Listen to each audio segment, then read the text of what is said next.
Hello everyone, you welcome to this edition of the 6 p.m. prime time newscast on Equinoxe television, live from my headquarters in Cameroon's economic capital, Douala. I am Bable Jonathan. In our top stories in this edition of the news, some Cameroonians in the northwest and southwest regions of the Republic of Cameroon hit by close to 5-year-long security crises are standing up to say enough is enough. No more insecurity in their communities. Inhabitants of Bojava village in Boya subdivision, southwest region, are building a barrier against insecurity in order to make possible development to enhance their living conditions. In the meantime, the Vicar General of Manfred Diocese of the Roman Catholic Church is still in captivity. He has been in the hands of unidentified armed men for close to 48 hours now. And out of the country, Nigeria's military is urging residents of Plateau State not to arm themselves, despite a call from some local politicians to do so in the face of rising violence. Those were top stories.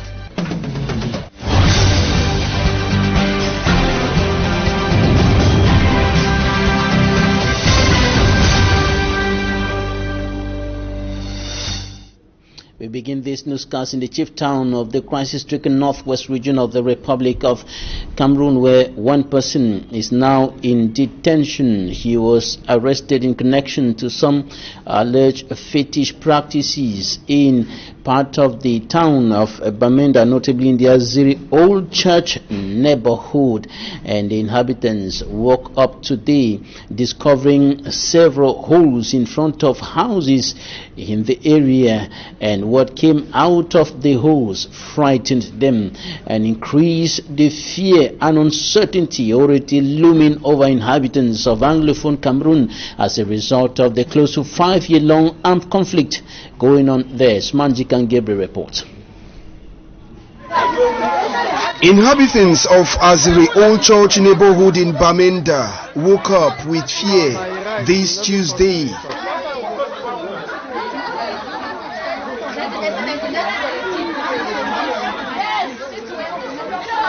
The inhabitants woke up to discover several freshly dug up holes in the entire neighborhood.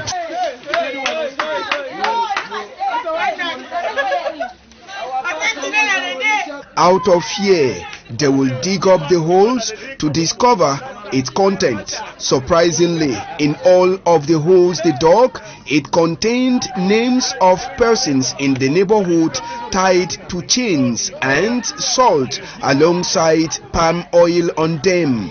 We dug the holes and discovered chains tied with people's name on them. It was the same thing we met all over the quarter.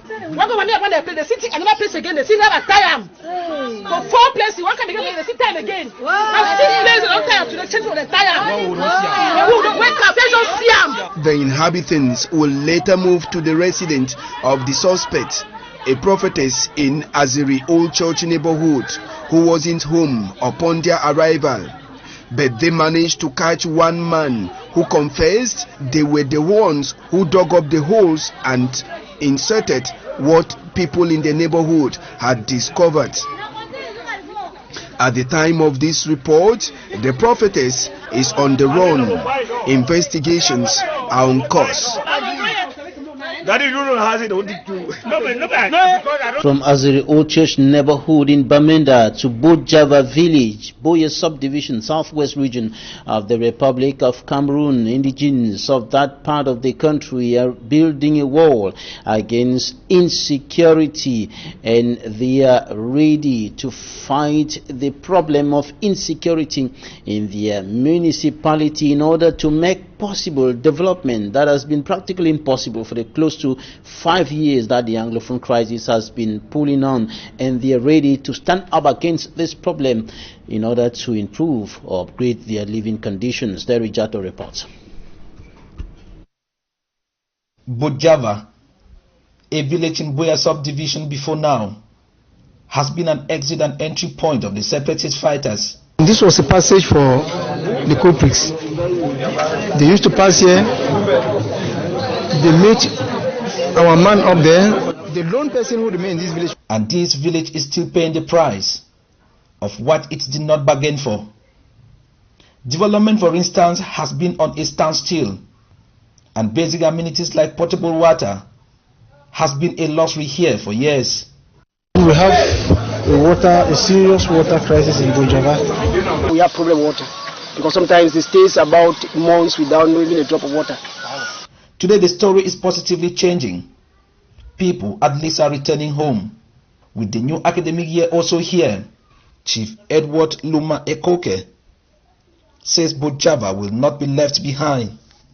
Reason why the installation ceremony of members of the Bujava Traditional Council was also twinned with the preparation of these children for effective school resumption.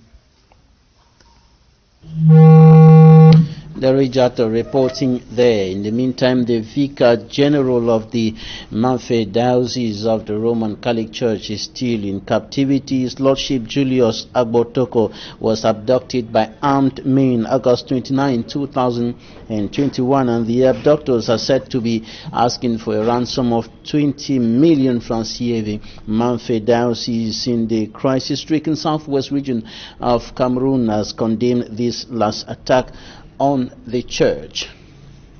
And on to something else now. We talk about the conflict existing between bikers and some authorities in the town of Douala. It should be noted that the commercial motorbike sector is one of the sectors characterized by disorder and civil disobedience, which authorities have been struggling to fight to no avail.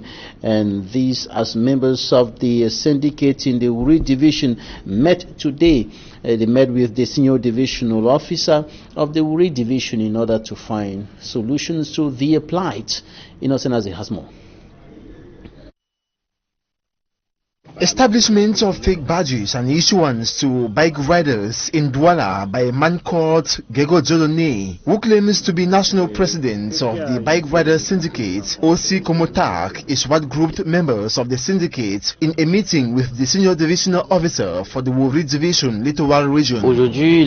Our objective is to denounce the production and issuance of fake badges by Mr. Gego Jodone to bike riders who do not have an ID card, insurance and a driver's license. He ceased from being part of our syndicate. He has been presenting himself as president of this syndicate. The divisional president of OC Komitak, Noah Joaquin, knows only one president of the bike riders syndicate. Diego Jodone present himself as a national president of Komotak. Means where I know just one president, Fedjo Beten, that come me and give my certificate, and I want that Oshikomotak should be in one step, an indivisible syndicate, Oshikomotak. An issue he stresses should quickly be addressed. That is very dangerous because we will not have two different cards in one city. One can use the card and make atrocity anywhere. They will be forced to accuse Fonjo Beteng. On his part, the said Gego Jodone says quand le ministère Fedjo Berton proclaimed himself president when he was sent on several occasions to represent OC Komotak in meetings called for by the Minister of Transport. His representation made the minister believe he was president, and that is how he began raising shoulders. Il était parmi ceux qu'on a coopté pour être régional et mettre sur pied le syndicat. Meantime, the senior divisional officer during the meeting received documents of both Gergo Jodone and Fedjo Berton for examination and conclusion in the days ahead.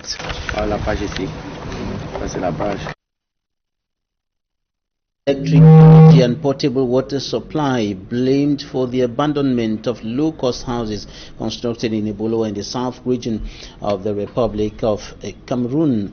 The houses have been abandoned for close to 4 years today, as Charles Ekome reports.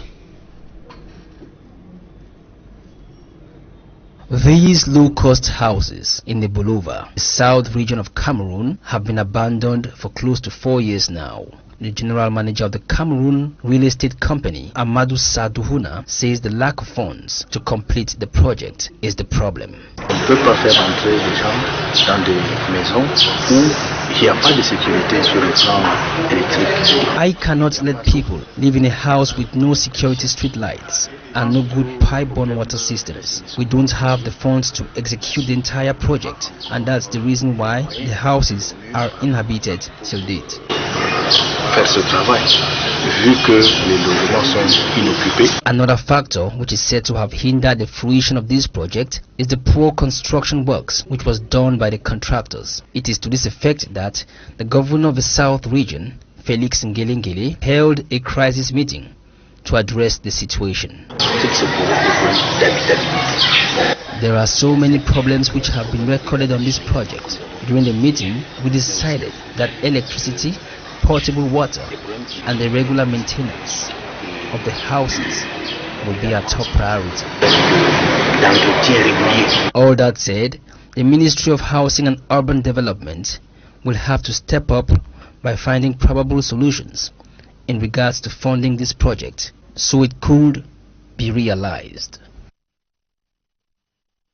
Public Health Manauda Malachi has urged tradi practitioners in the Republic of Cameroon to respect ethics in their activities. He was speaking today during the commemoration of the 19th African Traditional Medicine Day.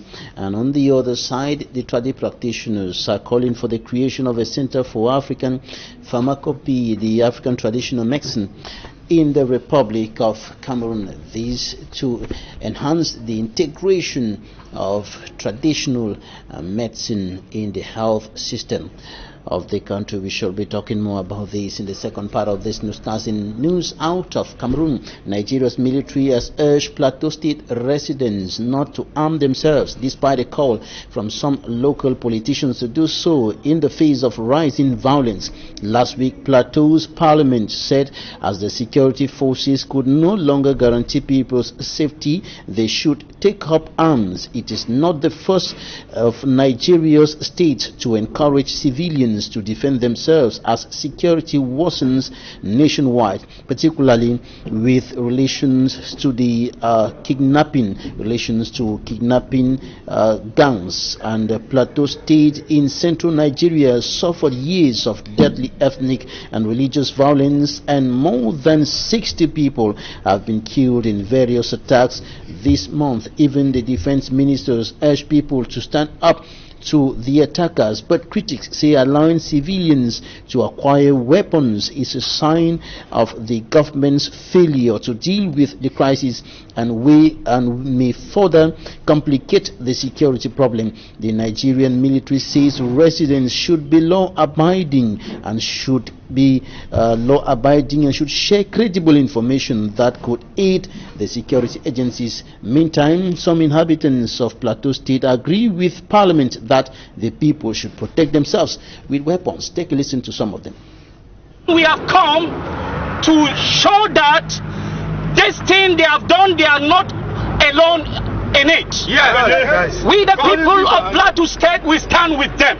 Yeah, we elected them, and so the government, the executive, should allow them to do their work, or else we will not fold our hands and allow them do what they think they want to do. They cannot cow this house. We are here to defend them. We've been on the plateau, we've seen what is happening on the plateau, and all of us are coming together, the youth, the elders, everybody. Let's know how to bring our heads together of all the religions lines, so that we can proffer solutions to our problems. We cannot be fighting each other. I mean, we all plateau people. We want peace. All we want is a better plateau. The legislative, the executive, all of us can come together and let's give ourselves a better plateau. What is it? Inhabitants of Plateau State in Nigeria speaking. The Ethiopia's education minister says the war in the northern Tigray region has forced more than 1.42 million students out of school and damaged more than 7,000 schools. Minister Gatahun Makuria said neighboring Amhara and Afar regions had also been affected as the fighting had spread to these regions. Thousands of people have been killed, millions displaced, and hundreds of thousands in need of humanitarian assistance. Talking Point is up next.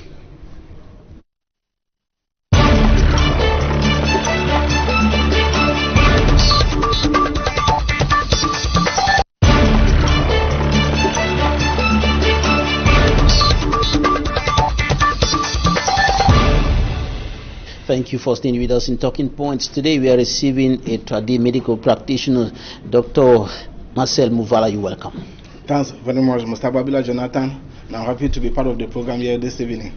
Right, we're talking about African traditional medicine, and the Minister of Public Health is calling on Tradi practitioners to respect ethics in their activities. It should be highlighted here that this is one of the major problems that has been putting some kind of a gap between Tradi practitioners and practitioners of modern medicine, who are sometimes accusing Tradi practitioners of not respecting ethics. You're very right, Mr. Babila Jonathan, and as you rightly said, I'm happy the Minister of Public Health actually addressed this problem very well. Today is the World African Traditional Medicine Day 2021. Living from Bonabelli with the Tradi practitioner, we had a conference there, the Valley and Youth Commonwealth Institute of Natural Medicine in Cameroon, where we had to address many issues concerning charlatanism as far as this sector of healthcare is concerned. And as you already said, because traditional medicine is the only alternative to pharmaceutical drugs, it means that this aspect of healthcare actually uphold a very important role as far as our healthcare is concerned in Cameroon and Africa as a whole. And we need to fight charlatanism, because this is something that has to play with the healthcare of our citizens. And in his in the message of the WHO Regional Director for Africa, Dr. Matshidiso Moiti, it's indicated in that message that 40 African countries now have policy frameworks for traditional medicine, up from only 8 in the year 2000. That shows an increase, an improvement in the integration of African traditional medicine. Yes, you can see now the traditional medicine in the past was looked as a very primitive aspect of healthcare. But because of the importance of traditional medicine, the coming in of the COVID-19 has actually proved the place of traditional medicine in our healthcare system. And that is why in every system and in all African countries, the healthcare system is designed in such a way that the traditional medicine should have a role to play. And like the Minister of Public Health in Cameroon rightly said, this system in Cameroon is supposed to be organized and placed in a way that research and other developmental projects should be put in and fit, so that this traditional medicine can be a very clean and clear practice in our healthcare system, because we have a lot to benefit from traditional medicine, and especially because we know that when pharmaceutical drugs fail patients, the only alternative, the only reliable source of their healthcare is traditional medicine. Yes, and it is also indicated in that message of the WHO Regional Director for Africa that for generations today, the vast majority of people across the continent have relied on traditional medicine as the main source of their healthcare needs, as it is trusted by the people, acceptable, affordable, and accessible. Some sources are talking of about 80% of Africans depending on African traditional medicine. But despite this importance, despite this improvement, there are still issues of the practice respecting norms, especially international norms. We see here people here and there saying that one concoction can treat 1,000 diseases, can treat just everything, and so on.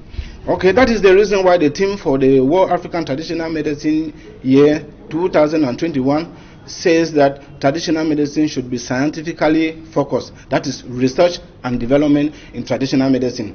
This implies that the traditional practitioners have a lot to do. The traditional practitioners are supposed to do a lot of research. And research can never be successful if the traditional practitioner doesn't understand this. Availability, that is the first thing. You cannot research on what is not available. Are the plants available? There are some plants that are getting extinct and nothing is done to preserve those species. Very useful medicinal plant. So all traditional practitioners are supposed to have a medicinal garden to preserve extinct species.